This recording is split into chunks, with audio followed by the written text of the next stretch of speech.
these are just some good recommendation tips. Number one, memorize the approach. Again, we've talked about that a lot, so I'm not going to reiterate it. It's really important, but make sure it's memorized. And regardless of the outcome, always ask for referrals. Guys, my first homemaker I ever sold, I didn't ask them for referrals. I was scared that they would cancel the order if I asked them for referrals. Okay? Now, I'm like, and my thought process at the time, I'm 19, holy crap, this person just spent $1,000.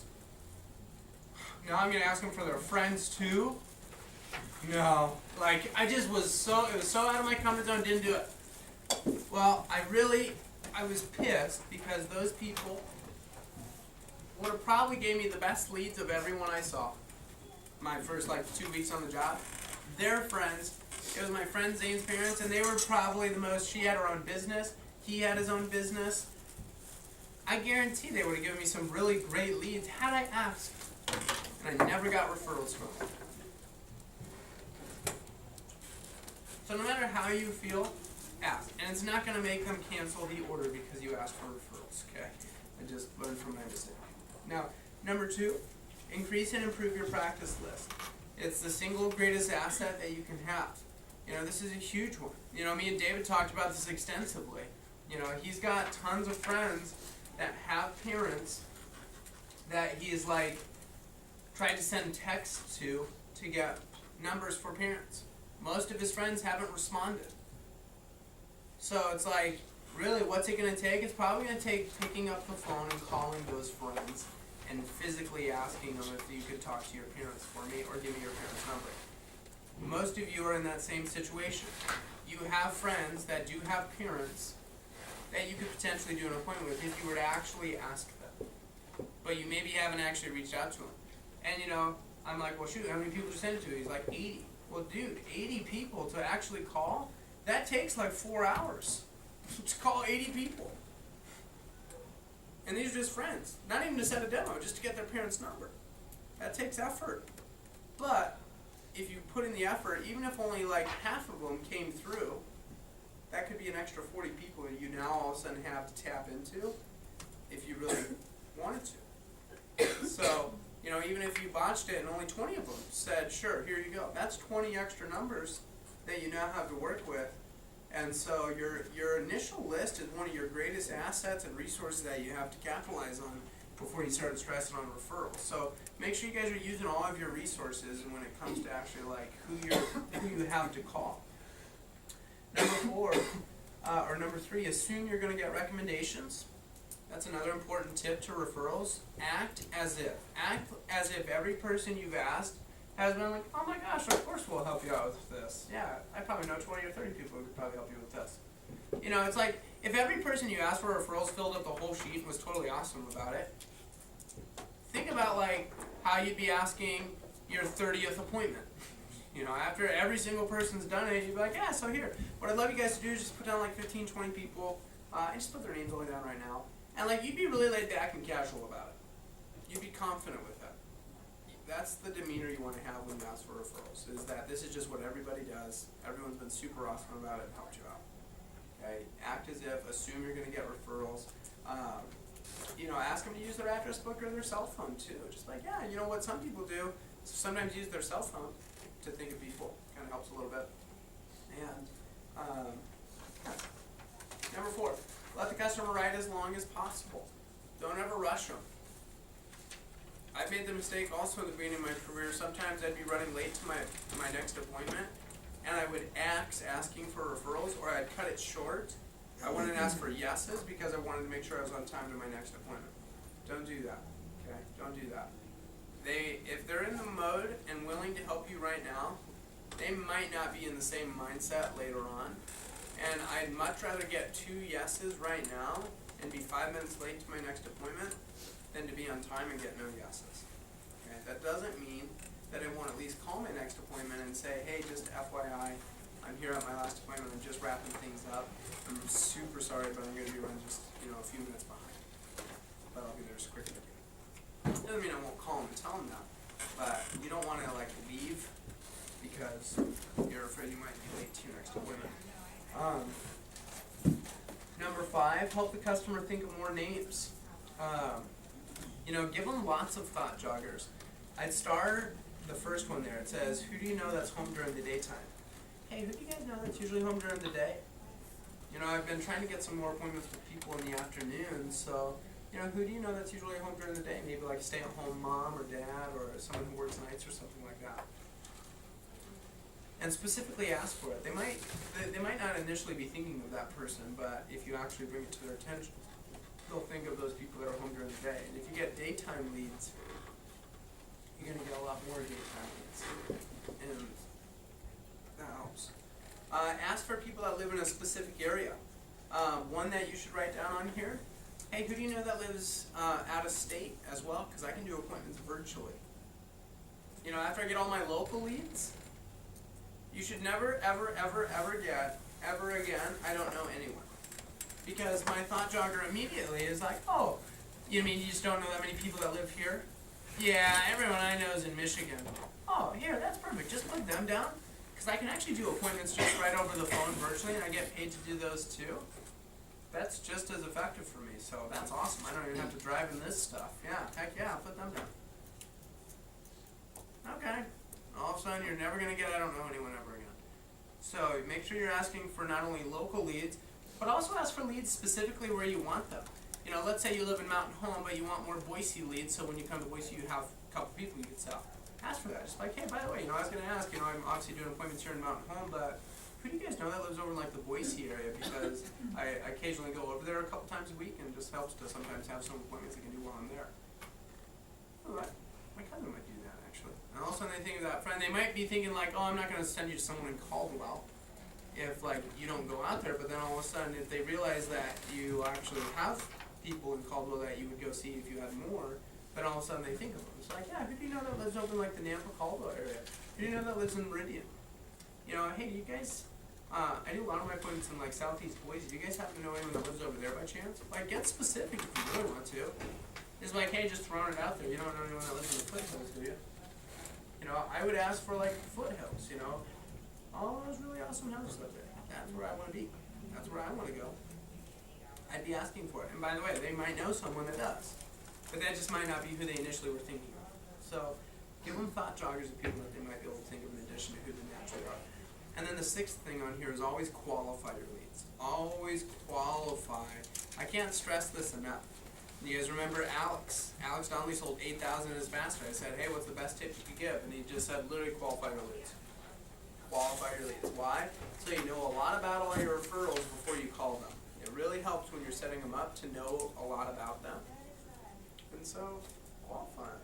Just be like, hey, just so I know a little bit about these people too, Joan, can you tell me a little bit about Tina real quick?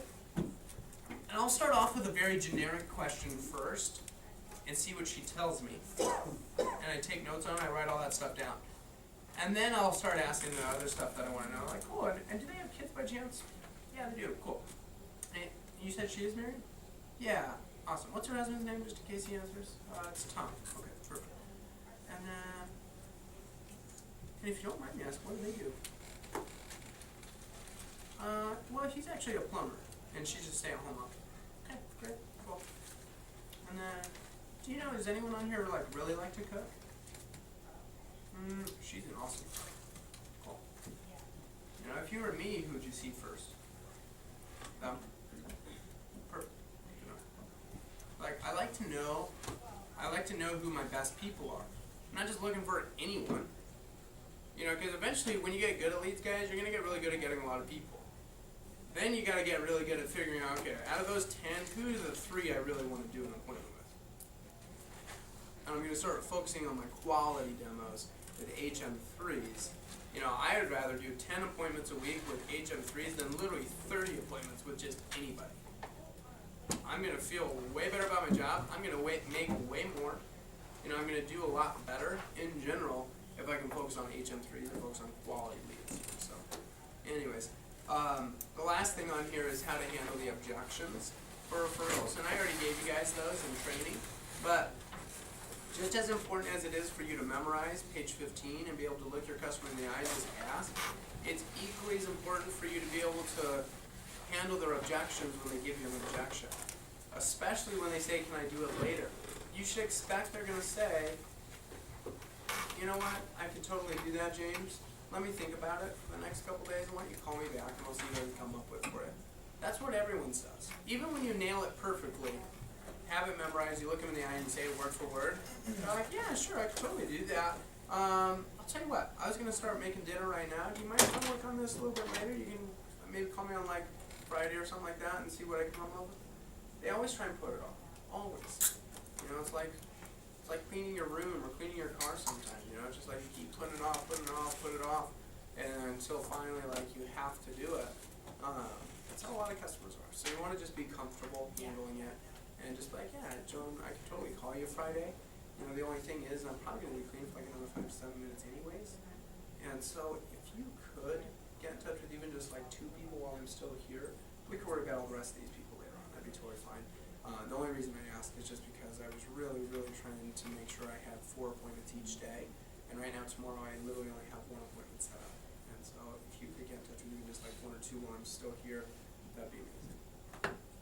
And I let them know a legitimate reason why I want them now versus Friday. It's like, I don't have as many appointments today as I was really needing.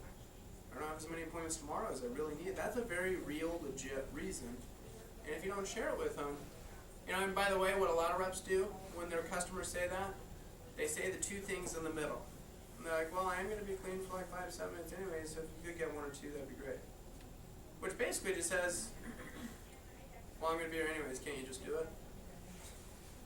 So it's really critical that you start off by understanding and be totally genuinely understanding and being on their side, but ending by helping them understand why it really does help to get them now versus later in a very polite way. That's not pushy. You know, it's just, you call it being pleasantly persistent.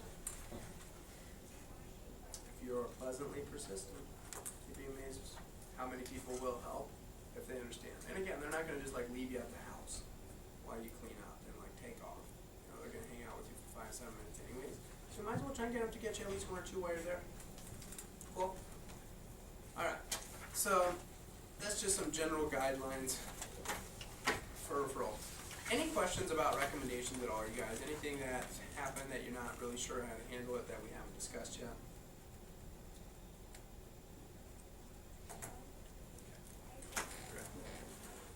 So now, what I'm going to get into is I'm going to start teaching you how to call referrals. Before I do that, though, I want to give you guys some general tips about making phone calls. What's that? That would be awesome. Alright, so, see the first one on here. And Zach, you should take one of these too and just kind of like follow along so you can kind of see how I'm explaining it to him. Okay. Important points. Set a goal before you get on the phone. Know how many calls you're going to make, or at least how many appointments you want to set up for the next couple days. And I would start that second bullet point right there. It says, don't be emotionally attached to the results of each phone time. Just be committed to the calls. It's the only thing we have control over, you guys. And you're going to have some phone times where you literally make 20 phone calls and you'll set 2 appointments. You'll make 20 calls the next day and you don't set anything. And you'll make 20 calls the next day and you set 3. And you'll make 20 calls the next day and you set 1. And you make 20 calls the next day and you set 5. And then you make 20 calls the next day and you set 0. It's going to happen that way. Same amount of calls, results are still going to fluctuate from day to day to day. Just because people's schedules vary and things like that happen. So the most important thing is to not be emotionally attached to the results, but just be committed to a number of calls that you're going to make. You know, when I talk to people, it's never like, how many are you going to set up? It's, how many calls are you going to make? Because I know you can't control how many you're going to set up every time. You can always control how many calls you make, though. You can always control how many phone calls you make. So focus on that one thing that you can always control. And I would make a suggestion, always make it a point to make at least 20 to 30 phone calls. You know, a lot of time I'll talk to someone in the morning, I'm like, how'd your calls go? And they're like, oh, crappy. Okay, well, how many calls did you make? 6. Okay. Well, reality is you made about 7 minutes worth of work. Okay. So you can get upset about that, or you can work for another 30 to 45 minutes, and I promise you're going to get different results. Make 20 phone calls. I can pretty much guarantee you'll set up at least 2 or 3 most times. Okay. You can make 5 phone calls any day of the week, and it could go good, could go bad.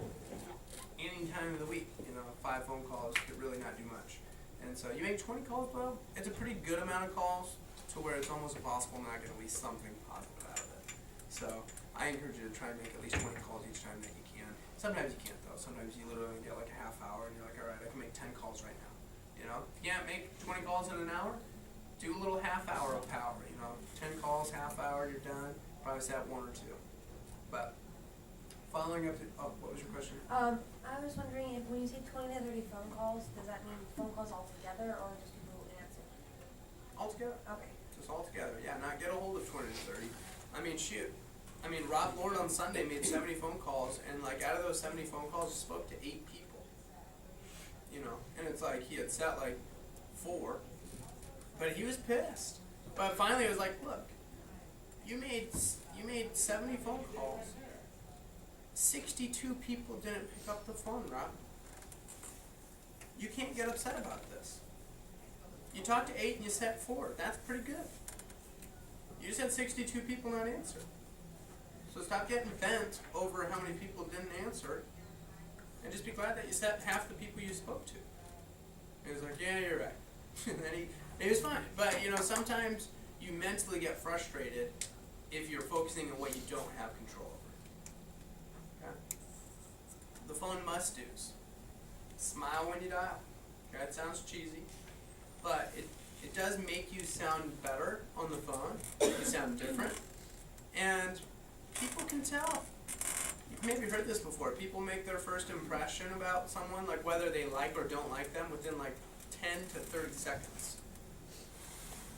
People do that over the phone too. Unfortunately, they do it basing it off of one thing, which is what? Voice. Yeah. How you sound. And that's the only thing they're basing it off of, is the tone of your voice to them. How many of you have ever had a telemarketer call your house and you were literally annoyed by like just the way they said your name?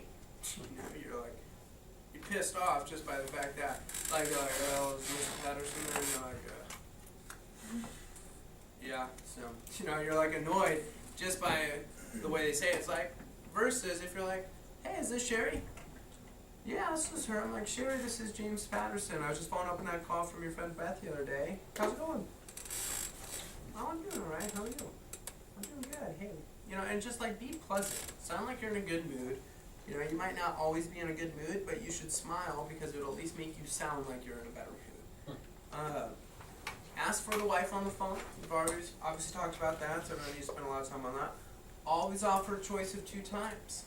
Always offer a choice of 2 times. Okay?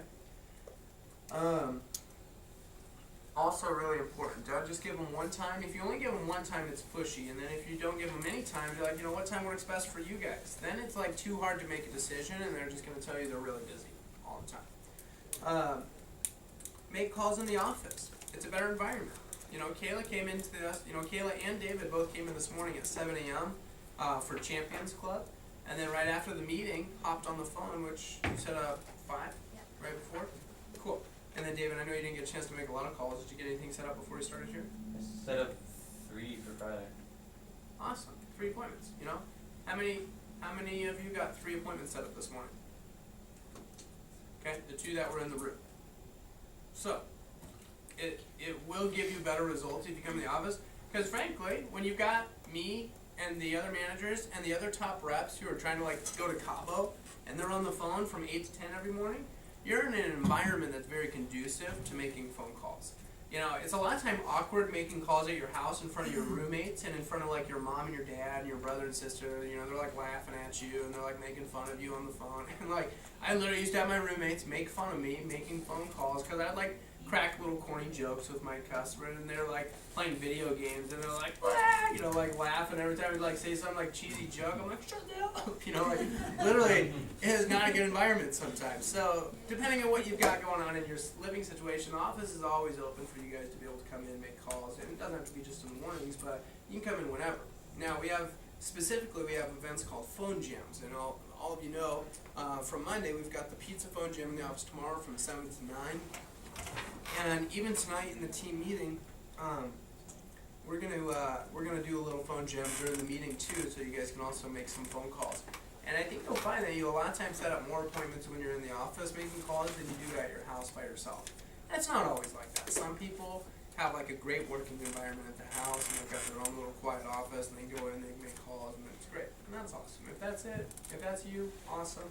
Just want you to know the office is always open for you, and in my experience, the people who consistently come to the office more regularly to make calls, a lot of times get a lot more appointments set up for themselves. So, know when you want to set the appointments before you start calling. You know, just make sure you know your schedule. Make sure you know what times you're going to be offering them. Be enthusiastic. It's how you say something that really makes them feel what you're saying. Because if you're like, and you don't have to get anything because I get paid just to show it. That's one way to say it. Or you're like, you know what, and it's great because you don't have to get anything. I get paid just to show it. Same words, but they feel totally different about what you just said to them. Does that make sense? So how you say things really does make a big difference over the phone. Stress the reference. The reference is their friend. You know, and you'll see how we do this in the approach, but I like to bring up the friend on the phone at least at one point. I was like, by the way, so how do you know Jen? Oh shoot, I've known Jen for years. And all of a sudden we just talk for a moment about their friend. And then now it's more like I'm a friend of a friend versus like a random salesperson that was over at their friend's house. So I like to talk about their friend with them on the phone. Read back the directions to the customer. Okay, key point. You would have to have done what to be able to do that? Well, yes, but... Like write them down? Yeah, you would have had to have received the directions. Okay? Curtis, out of 7 appointments, how many took place on Sunday? None. 0. Yeah, okay, 1. Okay, 1. Yep. Here's what. Curtis set up 7 appointments and said, cool, I'll just give you a ring later and get the address for you. Yeah, bad idea. Calls them on Sunday, guess who doesn't answer their freaking phone? All 6 appointments. Not that they want to do the demo, just for whatever reason, wouldn't answer their phone when Curtis needed to get a hold of them to get their address.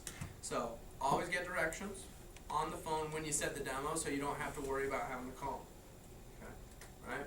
Because, I mean, Curtis, you're at 4,000, but how much do you think you'd be at if you would have done the extra 10 appointments that didn't have to reschedule due to address issues? I guarantee that would be my goal. Right.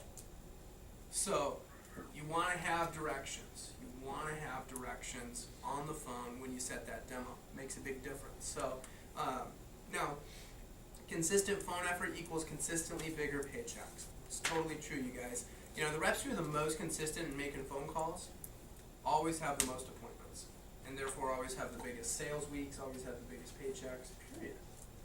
But, and is making phone calls daily really fun?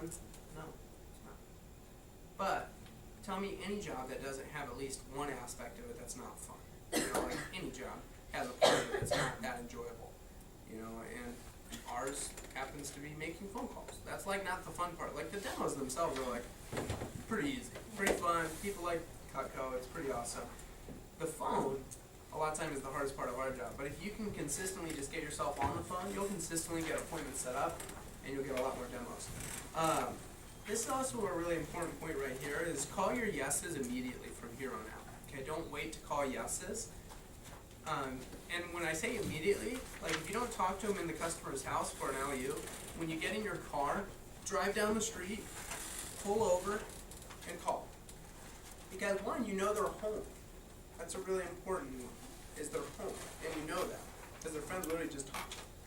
2, you're fresh in their mind. You don't have to like remind them of who you were. Yeah, I'm that guy that Susie called you about last week. You know, it's literally like, hey, this is James. I know Susie just called you about 10 minutes ago. Like, oh yeah, how's it going? You want to try and set up an appointment? Yeah. They know what's going on. because like their friend literally just called them. So just call your yeses right away. The phone must not. Don't set up your appointments. Zach, can you answer this phone call from Alex? Yeah. I just answered it. Okay. What's up, buddy? So don't set up appointments more than 3 days in advance. Also, don't set down the receiver. Use your finger to hang up.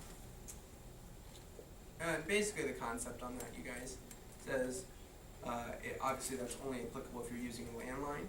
But what it's saying is basically don't waste time when you're making phone calls. You know, a lot of time I watch reps when they're making phone calls, and then like they make a phone call, they hang up, and then they sit there and stare at their sheet for a little bit, debating on who to call. Or they're like flipping through recommendation sheets, and they're like, shh. And all of a sudden, they decide to check a text, and then respond to text. All of a sudden, they hop on Facebook really quick. All of a sudden, they need a drink of water. They come and get a drink of water. And then all of a sudden, someone says something, and then they talk to them. And then they go back, they flip through a couple more sheets, and then they'll make like another phone call. And it's like 15 minutes has gone by, and they've made 2 phone calls. Half hour's gone by, and they've made like 6 calls. And they're like, yeah, I'm working hard. When in reality, they made like 2 minutes of dial tone effort. You know, it's like literally you sat there and listened to a dial tone for like 2.5 minutes total in that 30 minutes, but you felt like you were working for a half hour. You know, and so you want to make sure it's like you can hate making phone calls, but hate quickly. Don't put your phone down. Like literally just don't put it down. Like I make a phone call. When I hear the answering machine, I don't have to listen to the whole voicemail. I just hit end. I look at my next number and I just start dialing. Alright, go. And it's just back to back to back to back to back to back. Make 10 calls and then go take a break. You know, go take 5-10 minutes. Take a little breather. Then go make 10 calls, take a little breather. You know, just like bust it out though. You know, like stay on point for at least like 10 calls in a row. So those people that you call and they don't answer, like you were saying, Rob, he made 70 calls or whatever one day and 8 people answered. So those extra 62 that didn't answer, would it be okay to consistently call them like over a set week or Totally, just yeah. mix and mash it up? Yeah, he's probably called them 3 times since then. Okay. Yeah. Because like I've called like the same maybe 15 people that haven't answered. Yeah, so since- my advice is you need to expand your list because you know more than 15 people. Well, no, I mean those are just like I start off by trying to get in touch with them first. Sure, Because they didn't but my answer the first advice times. is expand your list so you're not calling the same 15 people as regularly. Okay. Yeah, like to answer your question, yeah, sure, call them. I just don't like to call people more than like once a day if I can avoid it. Right. I will occasionally, you know, so ideally maybe I'll have like 50 people that I call over the course of like, it takes me like 2 days to call through all those people, maybe 3 days, then I recycle through them. Okay. Yeah, so that way I don't feel like I'm blowing their phone up. Right. Yeah, so, like, yes, I will reach out to people every day if I have to. Ideally, I would say like really like work on getting more numbers of the people that you have on your list, so you might be able to have some extra numbers to call. The next one on there, don't be afraid to ask for an immediate appointment. You know, and Megan's in an orthodontist appointment right now, but Saturday morning, she had an appointment, hopped on the phone, and Saturday morning, like 10 a.m., they're like, well, you can come over right now. She's like, well, I'm in Boise right now, but it'll take me a little while to get there, but I could probably be there by 11:30. They're like, sure, come over. So she went over there, they bought like $900, ultimate upgrade. And it was just right there on the spot. You know, so you can sometimes set up an appointment right then and there if you ask for it. Don't sell over the phone. The objective is to get an appointment. And don't leave messages for people. Yeah, I would just say don't leave voicemails for right now. Okay, you'll learn how to leave voicemails later, but for right now, I would say I wouldn't. If you do leave a message, it should have nothing to do with your demo at all. At all. It should have nothing to do with your demo at all. It's literally like, hey, Susie Q, this is James Patterson. I know it's been a long time since I've spoken with you. I actually just had a really quick question for you, and I was going to see if you might be able to answer a really quick question for me. If you could, call me back on my cell phone, blah, blah, blah, here it is. I'm gonna be available all day today, so please, if you could, just call me as soon as you get this. If I don't hear back from you tonight, I might try and get a hold of you then, just to see if I can't catch you. But I hope you're doing well. I'll talk to you later. Like, it has nothing to do with my demo at all. It's literally like I just had a really quick question for you. Just gonna see if you might be able to answer something for me really quick. And the last part, if you didn't catch it, was if I don't hear back from you by tonight, I'll probably give you a call just to try and touch base. I want to let them know I'm going to call them again if I don't hear from them.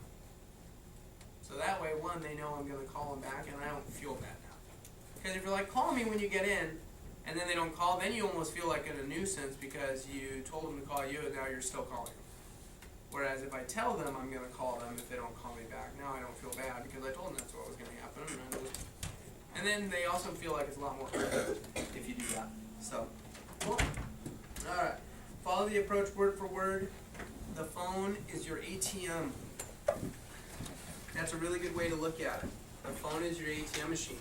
Mike Dowd, one of the top reps in our region, he's got it figured out right now.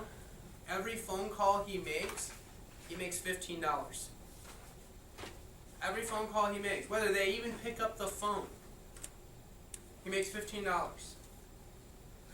Because he knows that based off of how many calls he makes, he on average will set up this many appointments. Off those many appointments, he on average will sell this much, and he makes half. He makes this, and he's got it dialed in. For you guys, it's probably more like, it's like 50 cents for every phone call that you make, or $1 for every phone call that you make. But if you knew every phone call you made, you got $1, how many of you could probably make 15 to 20 calls in an hour? So that's how you need to view that's really how you need to view making phone calls. It's like every digit you dial is going to be an extra digit on your paycheck. Whether they answer or not, it's going to be that way. And if you just consistently hop on the phone, you're going to consistently make bigger paychecks. Now, having said that, the next thing I'm going to go into is I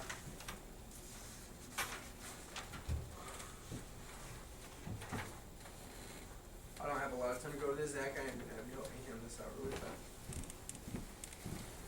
I have a question about the Yeah. right now it's our training one, obviously. How long do we use that for? Just like that? I'm going to give you a new one here. Oh, okay. Take all. Okay. Before I teach you how to make these phone calls, this is an approach.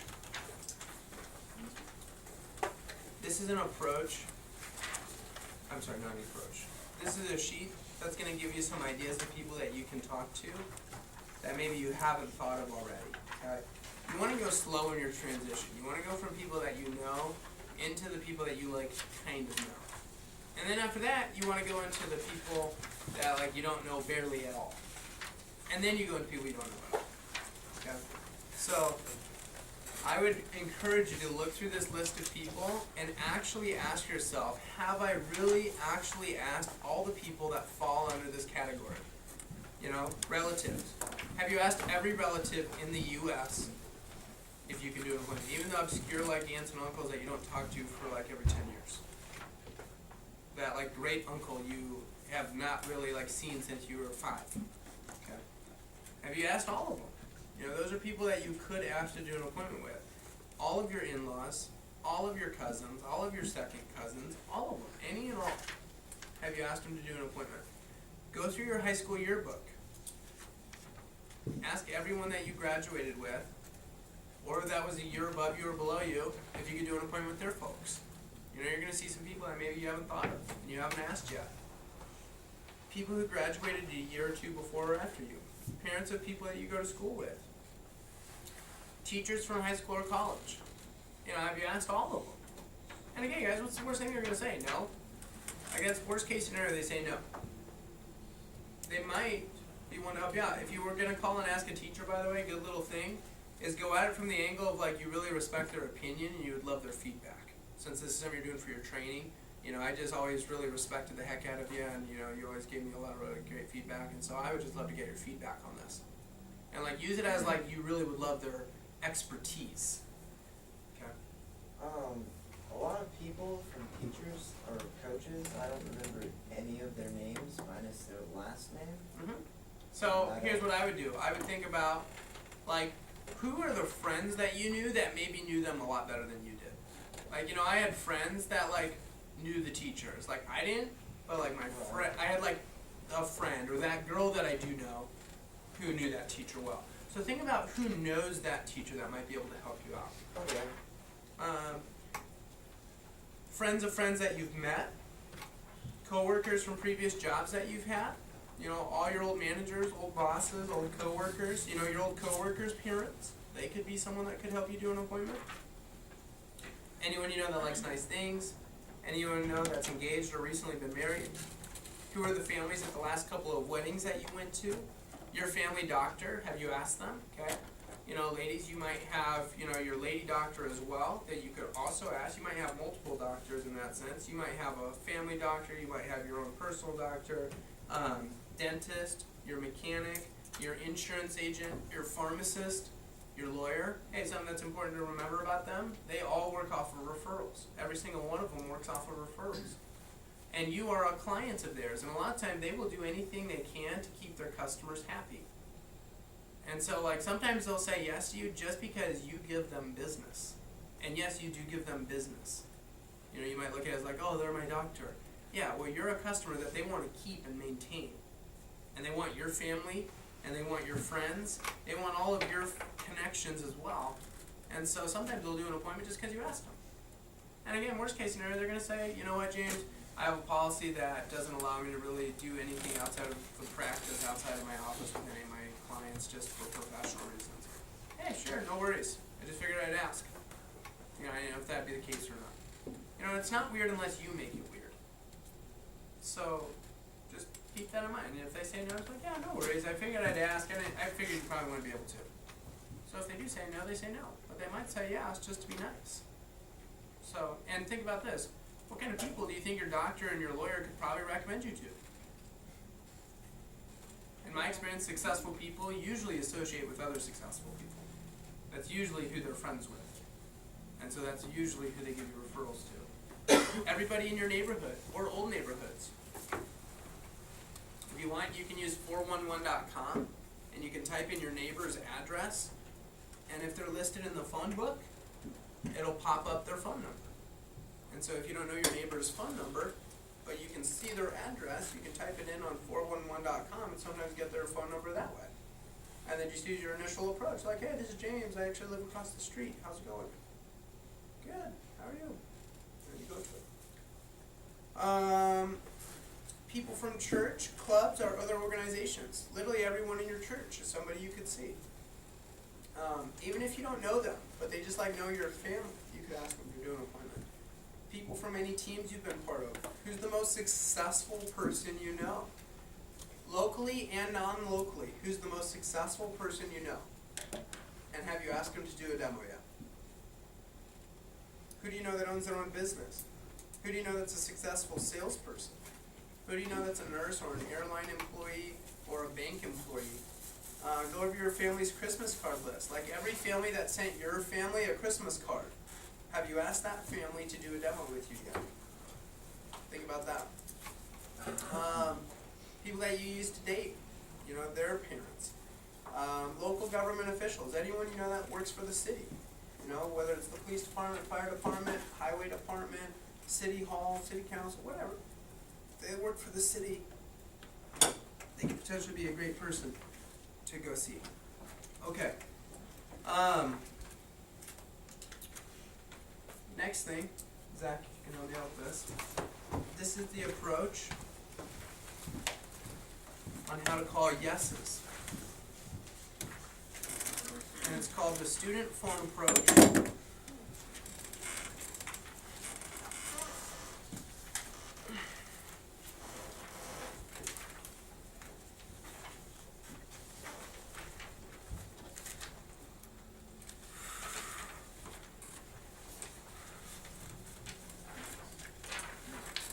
Okay. If you're not a student, don't worry about it. This approach is pretty much the same, even if you're not a student. But it just says, hey, can I speak to Julie? Yeah, that's her. Hey, this is James Patterson. I was just following up on the call from Beth. How are you doing? Now, it doesn't say how are you doing, but I would encourage you to write that after you tell them who you are. Really important that you write it after you tell them who you are, though. It's always really weird to me when someone calls me and they're like, hey, James, yeah, how you doing? Who is this? Like, I always want to know who I'm talking to before I start interacting with them. And so you always want to tell them who you are before you ask them that, though. But then it says, well, I know Beth basically told you what I'm doing, but I just wanted to, again, briefly mention why she had recommended this to you. As you know, I'm a student at Boise State, and this winter, not summer, this winter, I've been showing Cutco to people such as yourself that I've been personally recommended to. Now, by the way, if you're not a student, you don't say I'm a student at blank, but you still say, as you know, this winter I've been showing Cutco to people such as yourself that I've been personally recommended to. So you just don't say, I'm a student at blank, and you say everything else. But as you know, I've been showing Cutco to people such as yourself that I've been personally recommended to. And my goal right now is just simply to get appointments lined up, because I'm paid for each appointment even if nobody buys. And it works great because I am earning money for school, but I'm also getting some good business experience for my resume. And most importantly, I just really appreciate you agreeing to see me, Julie. It was really great getting to know Beth the other day, and she loved the presentation. She thought you would too. But I gotta do 12 appointments by Sunday in order for me to stay on track to hit my goal this week. And since I was gonna be in your area, I'd like to make a really quick stop by tomorrow afternoon at 1:30, or would a little later in the day at 5:30 work better for you? I'm gonna throw in 2 times. Now, this paragraph right here that I just read says I have to do blank appointments by blank in order for me to stay on track to hit my goal this week. I'd start this. This is one of the most important sentences to create urgency. And so you want to let them know. Now, you're not always going to want to say, hey, I want to do 12 appointments by Sunday. What I would actually recommend is, like, make the maximum, like, 3 days from now. It's just like, I really got to try and squeeze in 8 appointments by Friday in order for me to stay on track to hitting my goal this week.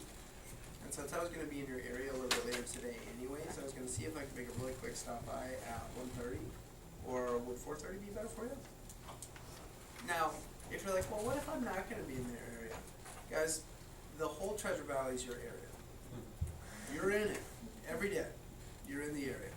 So it's a phrase that does create a lot of urgency that a lot of people will help cater to if they feel like you're going to be in the area anyway. So if you're like, I was actually going to be doing some appointments kind of close to your area a little bit later today anyways, and I was going to see if I could just make a really quick stop by. I've got an opening at 2 o'clock, or would 5 o'clock work better for you? And you'll notice it's like an anticipation in my voice, like I hope this works. I hope you can squeeze this in. And they're not always going to be able to, but if they can, they might do it just because you're going to be close by. And then you get directions. You'll notice that's underlined, starred, bolded, highlighted, isolated from everything else on the page for a reason. So that way that never happens. And then, once you've gotten those directions, you want to firm up the appointment. And it just says, now, Sue, can you get a piece of paper and a pen? I just got some really important info I need to give you really quick. You'll notice what it doesn't say is, hey, can you just make sure you write down I'm going to be there Friday at 4 o'clock? That's what most people say. Hey, and will you just make sure you write that down? I'll be there at 4 o'clock on Friday? And what does everyone say to that? Yeah, for sure. And no one does. No one does. It's like if you ever had someone call your house, okay, is your mom home? No, she's not here right now. Here, can you give her a message for me when she gets in? Uh-huh. And they start like going off on this huge, big, long message, and you're like, uh-huh. Uh-huh. Uh-huh. And they're like giving you a phone number, and you're like, uh-huh. Uh-huh. Alright, you can tell her that for me? Yep. You're like, okay, thanks so much. You're like, yeah, appreciate it. Hang up, and then all of a sudden your mom comes and chews your butt the next day. Like, why didn't you tell me Pam called you? You're like, I'm sorry, I forgot. You didn't write it down. Yeah, your customers are like you just in 15 years. We don't change a lot. And so you gotta have them go grab a piece of paper and pen. You'll notice you don't even tell them why you want them to get it, but they need it. It's just like, hey, can you do me a really quick favor though? Can you go grab a piece of paper and a pen really quick? I've just got some really important info I need to give you real fast. yeah, hold on real quick. Cool, yeah, just let me know when you're ready. And then I wait. And sometimes that takes me about 30 seconds to a minute on every phone call, is me just waiting for them to get pen and paper. Then once they grab it, they come back and they say, all right, this appointment's really important to me. This is where I like double check. And like, hey, first off, I just want to make sure you're sure that time works for you, right?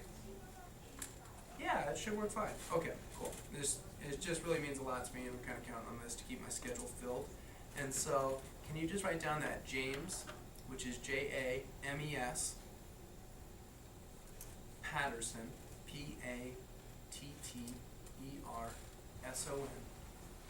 and I'm saying my name at a pace for them to be able to write it down. Is going to be there Friday at 3:30. And put a huge giant smiley face next to it. And guys, they literally do that. They just like, they laugh and they like chuckle, and that's it, okay? It's literally, I just want them to laugh a little bit. If you can get them to smile, it helps. You know, I just want them to I want them to look forward to meeting me. I want them to know that I have a sense of humor, this is fun. And some reps have a lot of fun with it. They're like, and put a little smiley face next to that. Put some little spiky hair on top of that. There you go. That way you recognize me when I get there on Friday. And they chuckle and they laugh a little bit. You can do all kinds of stuff, but you just want them to laugh. Ideally, you want to get them to laugh a little bit. And then, says, by the way, do you guys have a nice shiny penny? And they're like, a penny? Yep. I know it's kind of random, but do you have a penny lying around somewhere? And they're like, yeah, probably somewhere. All right. Just do me a favor, tape that to your fridge, and I'll show you what that's for on Friday when I get there. Now again, what did I just remind them of? When I get there on Friday, I'll show you. You know, it's like I'm reiterating over and over and over again when I'm coming over. And then it says, hey, thanks a lot. This appointment really does mean a lot to me. And I will see you Friday at 3:30. There it is again. Just reminding them again. So it's like I've reminded them like 3 different times in those little 3 sentences when I'm coming back over. And so that way they never forget. They know how much this means to me. And they really need to feel that. Like, you gotta convey that, because if you're like, thanks, this appointment really means a lot to me. I'll see you Friday at 3. That just sounds like a script. But if you're just like, hey, and thank you so much for this too, John. Like, this really, it means the world to me. I really appreciate it a bunch. And so, look forward to see you. I'll see you Friday at 3 o'clock. It's like they gotta feel how much this means to you. Otherwise, they are really quick to reschedule. Okay. Probably the most important part of this whole page is not just getting the appointment set, but getting them firmed up. Cool? Any question on that at all? Alright, next thing is, and I'm going to go through this fast, thank you, Zach. I'm going to go through this quickly, is how to call what we call a non-yes. Do me a favor real quick. If you are a student currently enrolled as a student, raise your hand. Okay? If you are not a student, Curtis, will you hand this out to everyone who's not a student? See another hand on the end of this room? Students. If you're not a student like Curtis now, so we can give you the right one.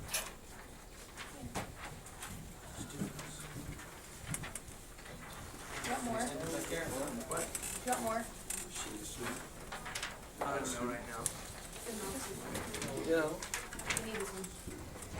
Are you a student? Alright. Cool. Thanks, Phyllis. Appreciate it. Alright. I'm not going to go through this right now. But basically, every once in a while you'll get a customer that will recommend you to a bunch of their friends. And they'll write down a bunch of people for you, but they'll absolutely refuse to call them. But they'll tell you to call them. They're like, you know what? Just call them. I know they'll be okay with it. Just tell them I told you to give them a call. And they'll say something like that. So if you get someone that does that, where they are like willing to refer to you, they're just not willing to call them. We call that a non-yes. And it is a referral. It is somebody that we can call, and you can potentially set a lot of those appointments. Now, keep in mind, if you call someone that's not a for sure yes, that has no idea you're going to be giving them a call, is it possible they could say no? Yes, it is. Okay? So don't get your feelers hurt if they say no. Okay? It's just literally, guys, it's like they're just like, you're kind of catching them off guard, and they sometimes say no. But a lot of times, just the fact that you're over at their friend's house, and you know their friend thought they'd be nice enough to help you out, and you were just calling to see if they would, they'll say yes just based off that. My top reps still set up 80 to 90% of their non-yeses that they talk to. Okay, what's average for a new rep? Like 30 to 50%. So that means if you get 10 non-yeses, 5 say no. 5 are like, yeah, I'm really not interested, sorry. Alright, whatever. Don't get your feelings hurt. Whatever. You never have to call them ever again. You never have to see them. Okay? So I'm not saying you have to call non-yeses, but you can still do it. Now, what this is not a way for you to call the people that your customers didn't call and just call them anyways. Even though you said, I'm only going to call people you call, but I'm really secretly going to call you. That's not what it is. You only use this approach if your customer's like, you know what, just call them. You know, I really don't want to call them right now, but if you want to give them a call, I'm fine with that. That's really what this is designed for. Now, every once in a while, I'll follow up with a customer, and they're like, oh my gosh, James, I totally forgot. I didn't get a hold of anyone. Or I called everyone, James, and no one answered, which really meant I just didn't call anyone. But when that happens, I'm like, hey, you know what? I get that. You're probably super busy. Do you think if I just gave these people a call and kind of told them a little bit about the appointment that I was doing with you and John, you know, and asked them if it'd be alright, do you think they'd be okay with that? Sure. Yeah, if you want to do that, it'd be fine. Okay, cool. And so now I just took a whole sheet of people that would have been nothing, and at least got the verbal okay to call them all, using my non-yes approach. And that'll give you a lot of people to work with. Cool? Any questions on that? Okay, it's pretty self-explanatory, just use the approach. Last thing here is how to answer pretty much every question you're going to get on the phone. And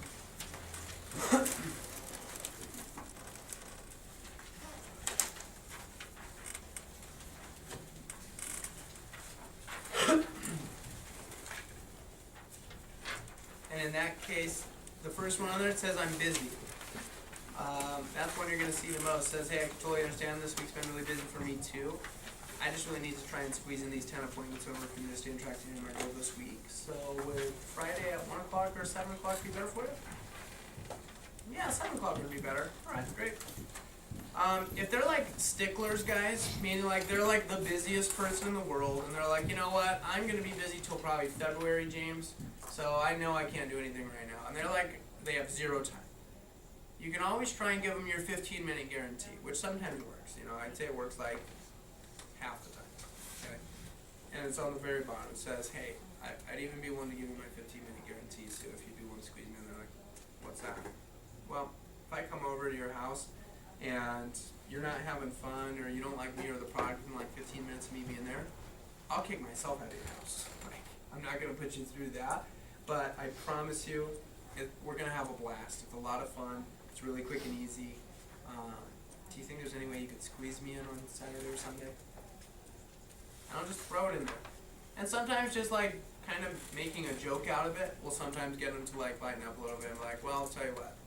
If you want to come over at like 8:30 Saturday morning, I do it. And all of a sudden they throw out some obscure time that actually you might be able to squeeze in.